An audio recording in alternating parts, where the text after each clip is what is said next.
3번 문제 한번 보도록 하겠습니다. 실수 전체 집합에서 정의된 함수가 있는데요. 자, 요 함수 요상하게 생긴 것 같지만 그냥 간단하게 이해해서 x가 0보다 크거나 같은 영역이라면 요 영역 안에 있는 상황이라면은 그때의 그래프의 상태는 4-a를 이제 x에 대한 계수로 갖고 y절편은 3인 그런 직선이라고 생각하시면 되겠습니다.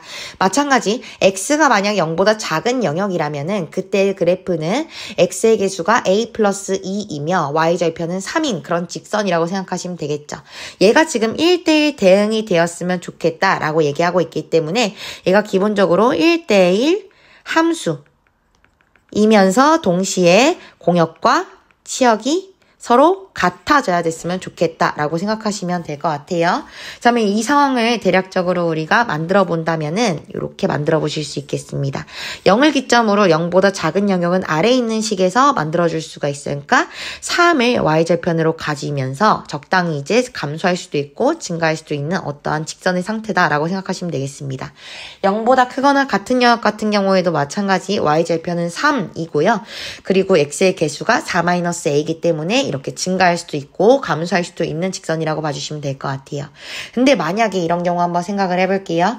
이 그래프가 0보다 작은 영역에서는 이렇게 증가하다가 0보다 큰 영역에서는 만약 이렇게 감소한다고 치겠습니다. 그럼 이 그래프는 우리가 가로축을 이렇게 만들었었을 때 실제로 이 그래프와 이 가로축이 만나는 점들이 딱 한 군데만 만날 수 있는 그런 1대1 함수가 될 수가 있을까요? 안 되겠죠, 그쵸? 지금 동그라미 친 영역처럼 증가하다가 감소하는 직선 같은 경우에는 이 가로축과 만나는 점들이 두 군데가 생기는 영역들이 반드시 존재할 수밖에 없기 때문에 그래프는 기본적으로 1대1 함수가 되기 위해서 왼쪽에서 증가하는 상황이 유지돼 있었다면 오른쪽에서도 똑같이 증가하는 상황으로 유지가 돼야 되고요.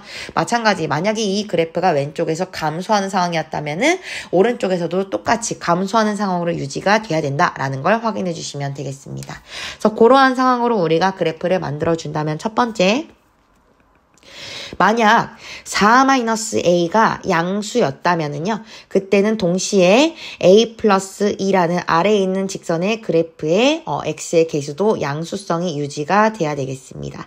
이게 바로 첫 번째 경우가 되게 될 거예요. 그러면 이 위에 있는 범위에 맞는 a의 그 최종적인 영역을 확인해 주신다면은요, a가 결국 4보다 작은 영역이어야 된다 라고 확인하시면 되겠고요. 아래에 있는 영역 만족하는 a의 범위는요, a가 마이너스 2보다 큰 영역이어야 된다. 따라서 둘 다 만족하는 a의 범위는 결국 마이너스 2보다 크고 4보다 작은 영역이어야지만 이 친구가 실제로 1대1 함수, 즉 최종적으로는 1대1 대응성까지 유지할 수 있겠다라고 봐주실 수 있겠죠. 두 번째는요, 이 위에 있는 직선의 개수가, x의 개수, 그러니까 기울기가 만약 0보다 작은 영역이었다고 합시다. 그러니까 이 친구가 0보다 작은, 크거나 같은 정의역의 영역에서 감소하는 직선이었다고 한다면은 마찬가지 아래에 있는 직선에 대해서도 기울기는 감소하는 영역이 되어야 되겠다라는 걸 유지시켜줘야 되겠죠. 자, 그럼 얘네를 동시에 만족할 수 있는 A의 0 찾기 위해서 똑같이 각각 이제 이항 적당히 해주시면은요, 위에 있는 1번식은 A가 4보다 커야 된다 라고 맞춰주시면 되겠고요. 아래에 있는 영역은요, A가 마이너스 2보다 작아야 된다 라고 해주시면 되겠습니다. 자, 이 둘을 동시에 만족하는 영역을 한번 찾아보려고 하는데요. 자, 일단 1번식의 영역에 만족하는 A는요, 4보다 커져야 돼요. 4보다 큰 영역, 여우 영역이 될 거예요. 2번식을 만족하는 A의 영역은 마이너스 2보다 작은 영역입니다. 자, 이들을 동시에 만족하는 영역을 이제 두 번째 케이스에 대한 A의 범위다라고 생각해 주시면 될 텐데, 얘네들을 동시에 만족하는 A의 영역이 있을까요? 네, 존재할 수 없겠죠. 그럼 따라서 여기를 만족하는 A의 영역은 없게 되겠습니다. 따라서 1번 케이스와 2번 케이스 각각에 대해서 A의 범위를 다 찾아주신다면은 1번 케이스에 해당하는 마이너스 2보다 크고 4보다 작다라는 영역만 꺼내주면 된다는 거 확인하실 수가 있게 되겠습니다.